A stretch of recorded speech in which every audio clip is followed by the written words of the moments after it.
तो आज की वीडियो में हम देखने वाले हैं एंटीनेटल एग्जामिनेशन की। इस बुक में एंटीनेटल एग्जामिनेशन कैसे फिल करते हैं। फर्स्ट तो आप हॉस्पिटल का नाम लिखेंगे, उसके बाद से रजिस्ट्रेशन नंबर लिखेंगे, फिर कौन से वार्ड में पेशेंट हमारा एडमिट है उस वार्ड का नाम लिखेंगे, पेशेंट का नाम क्या है, उसकी एज क्या है, पेशेंट की एजुकेशन क्या है, ऑक्यूपेशन क्या है, पेशेंट का जो हस्बैंड है उसका नाम क्या है, उसके हस्बैंड की एज क्या है, देन हस्बैंड की एजुकेशन एंड ऑक्यूपेशन। अब आ जाएंगे हम पीरियड ऑफ जेस्टेशन पे। जो पेशेंट हमारे पास एडमिट है उसका पीरियड ऑफ जेस्टेशन कौन सा है, मेरा 27 वीक और 5 डेज़ का है। उसके बाद से हम देखेंगे ग्रेविडा कौन सा है, फर्स्ट ग्रेविडा है। अगर पहले से प्रेगनेंसी कंसीव किया है उसने तो यहाँ पर उसको फिल करेंगे, मेरा फर्स्ट है इसलिए मैंने ज़ीरो किया। प्री टर्म बर्थ ज़ीरो है, अबॉर्शन उसका ज़ीरो है, लिविंग ज़ीरो एंड ज़ीरो। अब हम देखेंगे कि उसकी एलएमपी क्या है। जैसे 12-10-24 एलएमपी है तो उसकी ईडीडी क्या होगी, मेरी एलएमपी निकली है 19-7-25। एड्रेस उसका क्या है ये फिल करेंगे। अब हम देखेंगे पास्ट ऑब्स्टेट्रिकल हिस्ट्री। अगर पहले से कोई उसके पास बेबी है तो उसको यहाँ पे फिल करेंगे। मैंने फर्स्ट ग्रेविडा लिया है इसलिए नॉन किया है। उसके बाद से अगर पहले उसका बेबी है तो परप्यूरियम की कंडीशन क्या थी, नॉर्मल थी या एबनॉर्मल थी। एबनॉर्मल थी तो उसे यहाँ पे एक्सप्लेन करते हैं। अब हम देखेंगे कि present condition of the pregnant mother. Pregnant mother की प्रेजेंट कंडीशन क्या है, जनरल हेल्थ उसकी क्या है, फेयर है, पुअर है या फिर इंडिफरेंट है, उसे हम यहाँ पे फिल करते हैं। देन उसकी हाइट कितनी है वो लिखते हैं, वेट उसका क्या है, हार्ट रेट उसकी कितनी है, लंग साउंड अगर प्रेजेंट है तो यहाँ पे लिखते हैं। उसके बाद से हम देखते हैं कि कंडीशन ऑफ टीथ। टीथ की कंडीशन क्या है, क्योंकि कैल्शियम की कमी हो जाती है तो टीथ तीखी भी हो जाता है। उसके बाद से पेशेंट एनीमिक है या फिर नहीं है। अगर उसे एडिमा प्रेजेंट है तो फेशियल है, फेटल है या फिर जनरलाइज है, उसे हम यहाँ पे फिल करते हैं। उसके बाद हम देखते हैं कि ब्रेस्ट की कंडीशन क्या है। यहाँ पे अगर इनलार्ज है तो इनलार्ज फिल करेंगे, नॉर्मल है तो नॉर्मल करेंगे। उसका बावल मूवमेंट कैसा है, फिर ब्लैडर मूवमेंट उसका कैसा है।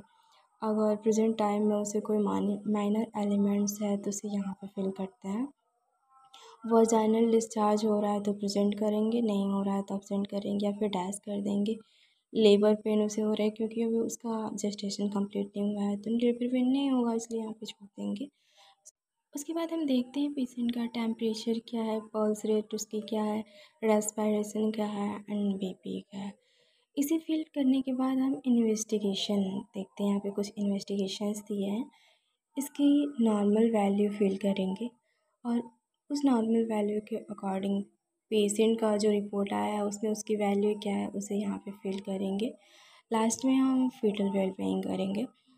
एनी इन्वेस्टिगेशन है, अगर अदर कोई इन्वेस्टिगेशन हुआ है तो उसे हम यहाँ पे फिल करेंगे।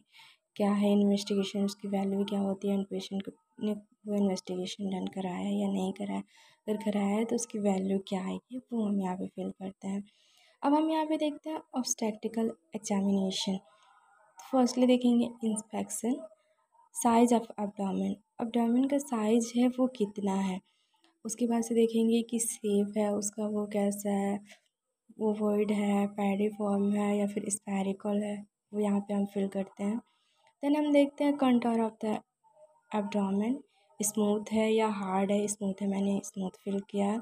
स्किन चेंजेस, स्किन में क्या चेंजेस हुई हैं, लिनिया नाइग्रा मैंने फिल किया हुआ है। अब पैल्पेट करके हम देखेंगे कि हाइट ऑफ फंडल है वो कितना है, उसे यहाँ पे फिल करेंगे। एब्डोमिनल गर्थ कितनी है उसे यहाँ पे फिल करेंगे। Position of the foetus, foetus की पोजीशन ROA है या फिर LOA है उसे यहाँ पे फिल करते हैं। लाई क्या है, उसका लॉन्गिट्यूडनल है। Then presentation of the foetus, foetus की प्रेजेंटेशन जो है वो ब्रेज है या फिर सिफेलिक है। एमनियोटिक फ्लूइड वॉल्यूम कितनी है, अगर टेस्ट हुआ है तो उसमें वॉल्यूम पता चलेगी तो उसे हम यहाँ पे फिल कर देंगे। देन हम देखते हैं कि प्रीवियस स्कार है या नहीं है। प्रीवियस कोई स्कार प्रेजेंट है तो उसे यहाँ पे लिखेंगे वरना डैश कर देंगे। प्रोविजनल डायग्नोसिस, वो प्रेजेंट टाइम में उसकी डायग्नोसिस क्या है, जॉन्डिस है तो मैंने जॉन्डिस फिल किया। देन हम देखेंगे FSH कितनी है, 162 बीट पर मिनट है, मैंने फिल किया है। अब कौन सी मेडिकेशन उसे दी है, क्या TT की इंजेक्शन दी गई है तो एस करेंगे। और नहीं दी गई हैं तो नो करेंगे। टैबलेट कौन सी चल रही है, आयरन एंड फॉलिक एसिड की टैबलेट चल रही है तो उसे हम कंटिन्यू करेंगे। अब एंटीनेटल में मेन आ जाता है रिकॉर्ड ऑफ प्रीनेटल विजिट्स। जितनी भी विजिट्स हुई हैं उसमें क्या चीज़ें हुई हैं क्या नहीं हुई हैं वो हम यहाँ पे फिल करेंगे। फर्स्टली तो डेट ऑफ विजिट, कौन सी डेट को विजिट हुई है, और जब विजिट हुई तो वीक ऑफ जेस्टेशन क्या था उसे यहाँ पे फिल करेंगे। फंडल हाइट क्या थी, पोजीशन क्या है, आर है या फिर एल है, प्रेजेंटेशन उसका ब्रीज है या फिर सिफेलिक्स है। यहाँ पे हम टेम्परेचर मेंशन करेंगे, पल्स रेट, रेस्पिरेशन, बीपी। अब मटेरियल वैक्सीनेशन, जो टीटी की वैक्सीन्स होती हैं वो लगी हैं तो डन करेंगे और नहीं लगी हैं तो नॉट डन करेंगे। उसके बाद से देखते हैं वजाइनल एग्जामिनेशन, जो पीबी एग्जामिनेशन होता है वो हुआ है या नहीं हुआ है। अगर हुआ है तो डन करेंगे, नहीं हुआ है तो नॉट डन करेंगे। उसके बाद देखते हैं फीटल हार्ट रेट कितनी है, तो 162 बीट पर मिनट है। Any antenatal treatment if taken by mother, अगर मदर के द्वारा कोई भी एंटीनेटल ट्रीटमेंट लिया गया है तो उसे हम यहाँ पे एक्सप्लेन करते हैं। इसके बाद एंटीनेटल एग्जामिनेशन में ही आपका आ जाता है नर्सिंग केयर प्लान, जो कि लास्ट में बनाना होता है।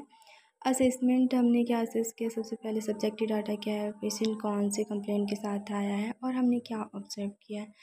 दैन उसकी डायग्नोसिस हमने क्या बनाई है, फिर एक्सपेक्टेड आउटकम्स क्या है, प्लानिंग इंटरवेंशन क्या किया है, प्लानिंग का रैशनल क्या है उसे यहाँ पे लिखते हैं।